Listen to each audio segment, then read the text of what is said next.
Croak Dog says Moody Monday. Now that has some legs. Moody Monday? Yeah, because that can go a bunch of different directions. Mm-hmm. See, in practice, we used to have them, they were called rainy Mondays. For some reason, it used to always rain in basketball season on Mondays. Why? Especially on Rocket Top. I don't know. It rains all the time in Knoxville. Yeah, so, I go into this all the time. Look it up. For those new to the show, and maybe Mike Keith knows this, but Nashville gets more rain per year than Seattle. Knoxville gets more rain per year than Nashville and Seattle. That's crazy.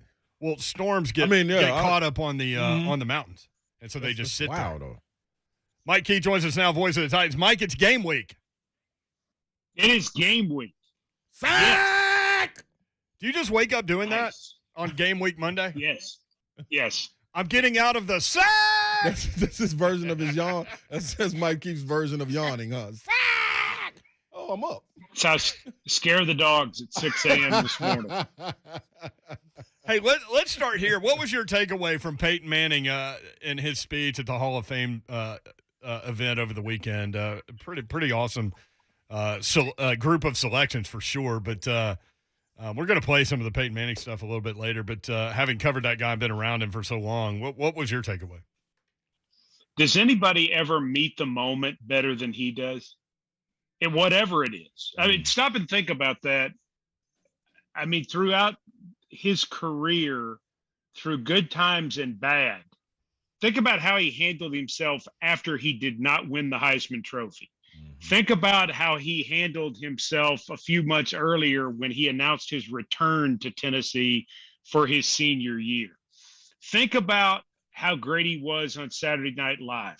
Think about when he hosted the ESPYs.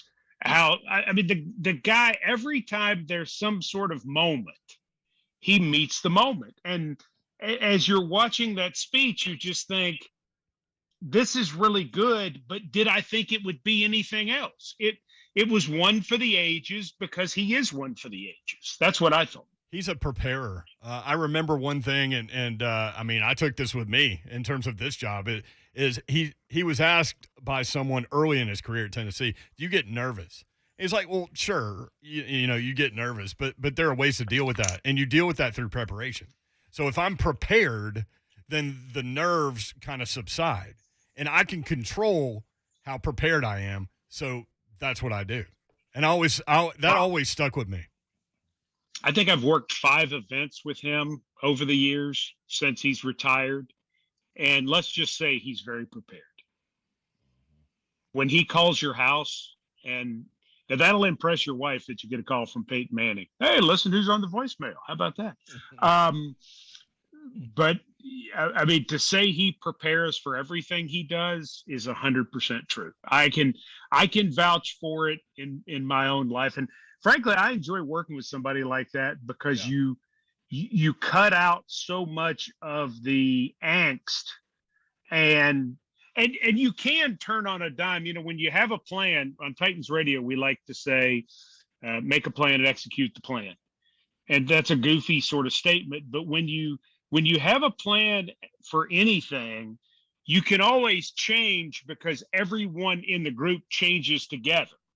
Everyone knows what you're supposed to be doing. And then if you have to go to a different area, everybody knows how to turn and go to that area. And so it really does take a lot of pressure off.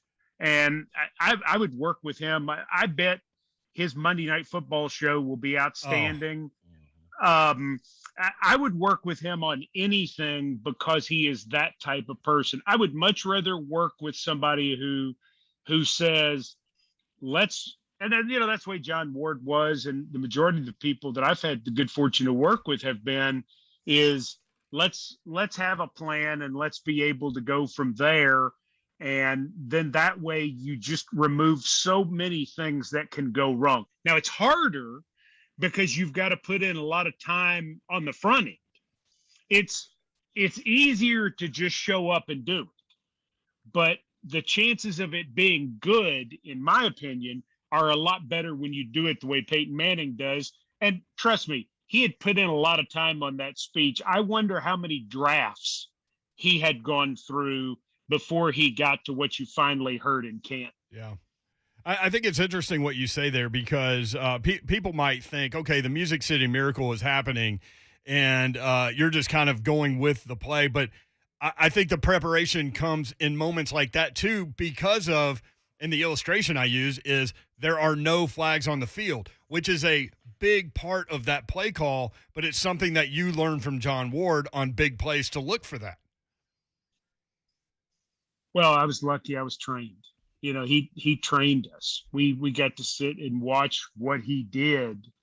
And then when I worked with Joe McConnell, I got to study. He did the 2 years of the Oilers, and he had done 4 NFL teams and the NBA and Major League Baseball. And when you get to be around guys like that, if you're not soaking up what they do and why they do it, I think it's a tremendous mistake, because if you learn their process and why they do certain things that they do, it makes a big difference. But yeah, that was all John Ward. All of that was him wanting to make sure that you did not get the listener too excited only to have to say, oh my goodness, there's a flag. After you've called this play and it's so exciting, I mean, you make them wreck the car because you tell them there's a flag. Yeah. So you try to keep that to a minimum as much as you can. But that was a Wardist. That was one of the things that he did through his patterns and his procedures. I'm sure people listening get sick of hearing us say that, but it really was true. Mike, let me ask you this: how happy were you to see a guy like Big Hutchinson go into the Hall of Fame? We talk about a great player. Mm-hmm. And, we had a chance to see him at the very end of his career. Right. But I think you always love it when those linemen go in, because to see the ones who were truly great get that sort of respect, because what they mean to the game is not the same as somebody who handles the ball in terms of public perception. Mm-hmm. But if they're really doing what they do well, they are fantastic football players, and there's no doubt he was a fantastic football player. So good for him, a guy who loves the game, did a lot of things for our organization after he finished his playing career. Good for him. Mike, on the Official Titans podcast, which everybody should be listening to, by the way, I know that you were talking about Peyton and this weird connection that your daughter and Peyton have. What was that? So I told the story. Saturday was Coach Mack's birthday. Yes. That's also my daughter's birthday. And so my daughter was born on a Sunday in 1994, and Tennessee started practicing football that week. And my first day back to practice after my daughter was born was actually his very first practice. And he was terrible. I mean, just really bad. He couldn't grip the ball. And we all thought, as we watched him at this practice, we're like, what's up with this guy? I mean, he's supposed to be some highly thought of, and he was having a brutal time. Well, of course, there was a second practice that afternoon. And by that time, he had fixed whatever the problem was. So whatever issue he was having, he had solved it in the space of hours. It's the strangest thing. And that all occurred during what was obviously a very important week in my personal life and a week in my professional life. It all runs together in that way. By the way, thank you for listening to the OTP. There you go. Anytime. And also the other one that you guys were talking about was really interesting was Coach Mack talking about the special playbook that the Titans would have just for Peyton Manning. We played 2 safeties deep, and Jim Schwartz came up with this. We played 2 safeties deep and they would essentially wave to Peyton when he came to the line of scrimmage. Hey, we're 22 yards deep. Nice to see you. And so he could run the ball on every play because we were outnumbered up front. So if he wanted to run whomever it was, he could do it. And the feeling was that eventually he would get kind of bored with that because he wanted to go, go, go, go, go. And, we had some games where we played him pretty well, better than other people, because we would play, I don't want to say a prevent defense, but we played a defense that forced him to be patient. And it was not because Jim Schwartz's defense were high pressure defenses. And in this instance, it was not going to be a high pressure defense. It was going to be, again, the two safeties 22 yards deep, blowing him a kiss when he came to the line of scrimmage. And so we had a pretty decent plan, and eventually he sort of, figured that out. If we had better personnel, which we did as we got later in the first decade of this century, we were able to do well. As our defensive personnel kind of slipped, he went right back to tearing us apart. Mike Keith, voice of the Titans, with his weekly visit, thanks to Farm Bureau Health Plans. Mike, game week, first depth chart comes out today. The head coach said don't put too much stock into it. What did you notice from it? Nothing. I mean, just all it is all it says is it's the players at certain positions. And it's a listing of the names is what it accounts for. The starters aren't any big surprise. There were some people thinking that, Ferkser being listed as second was some sort of notoriety. I mean, he's always going to be listed as second because a Swaim or a Stocker is always going to be listed number one as that traditional tight end. But Ferkser is, he's an H-back. He's a third receiver playing in the slot. I mean, he's basically a starter. The same thing, too, is you never list your nickel cornerback as a starter. But he's a starter.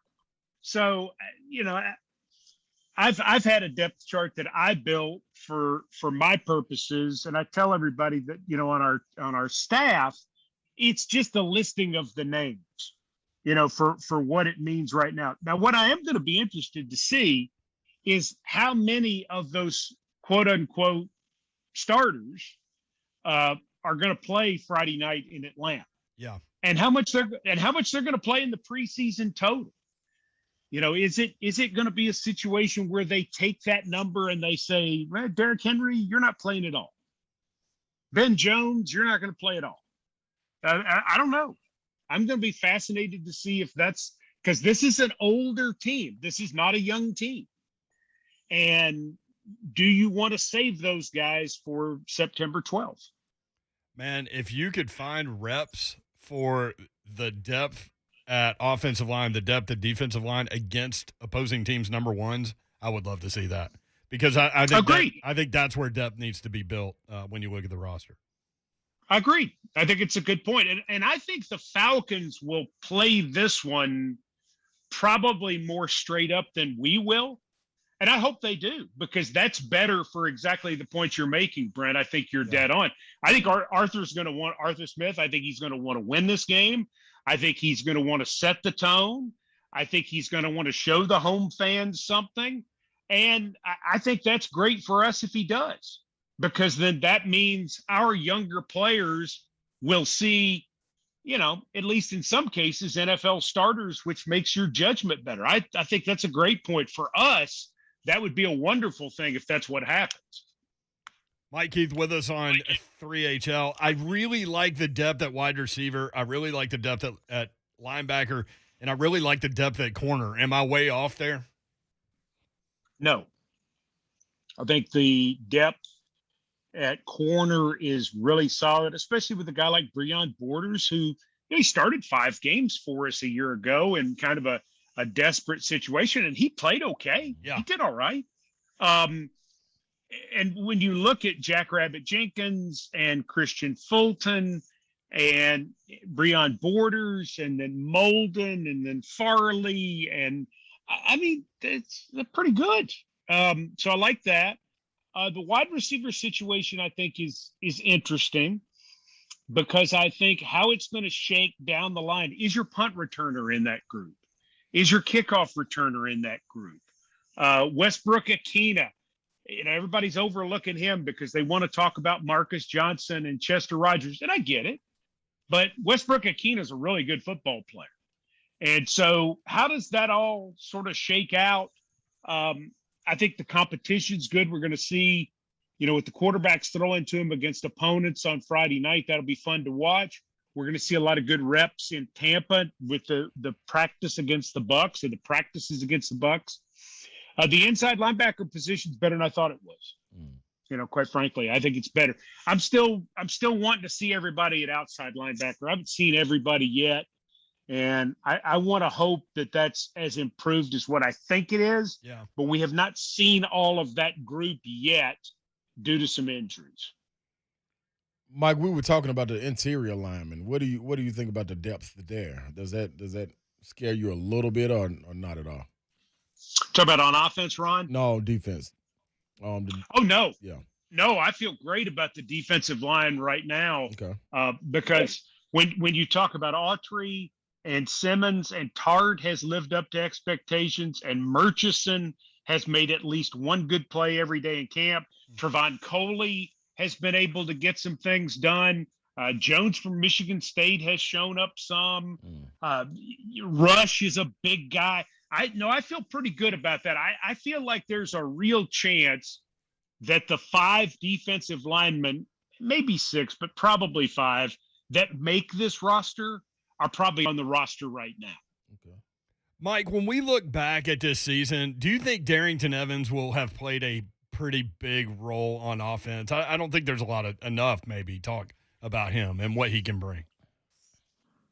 I hope so, because I think he's a good player, and I liked him coming out of App. He only got 14 carries last year. He didn't play much football. Right. He's versatile. He's a better runner than you think he is. He's not similar to Derek in size, but he's similar in terms of the one-cut style. As I like to say, hit it and get it. That's what he really likes to do. He's not a jitterbug. And I think in our offense, that's what really works, is somebody who takes the ball, makes one cut, and goes. I think he's got some home run ability in his game. So I'm really hopeful. I'm really hopeful that they can find some different ways to utilize him in personnel groupings, even if it's with Derrick Henry at the same time. He's clearly going to be one of the guys to watch in the preseason. I don't know that they'll show him in a lot of different places, but I'll tell you, the third running back thing is going to be fascinating, because here's Jeremy McNichols, who's sort of the overlooked guy, and he was the second running back the majority of last year. You got Brian Hill, who rushed for nearly 500 yards last year for the Falcons, and then this Mekhi Sargent from Iowa. I want you guys to remember this number 38, because I have a feeling when you see him in the game, you're going to go, that guy's pretty good. He's smaller and bowling ball, sort of hard to tackle.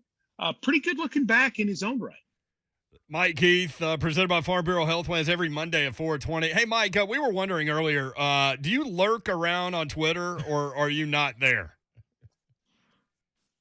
Do I lurk around? Yeah, like in the shadows. Something? Like in the shadows, like we can't figure out what your Twitter handle is, but you're there somewhere. Well, but I don't tweet. Yeah, I just don't have anything to say. But you're there so you can read things. Some things, yeah. I mean, I read articles. A lot of. I don't follow the Kardashians, no. But I read articles about the Atlanta Falcons and stuff like that. I mean, yeah. I wouldn't. It's not terribly exciting. Tennessee recruiting, things like that. Might know about that. Yeah, that might be a little bit of a problem for me. Yeah, always has been, man. You could say I have a little recruiting issue. Not a recruiting violation issue, just a recruiting issue. But keep those McDonald's bags to yourself. Quit it. Easy. Thanks, Mike. There he is, the voice of the Titans. I don't know that I lurk. I don't think I lurk. I've never made a secret that I'm aware of Twitter. I just don't tweet.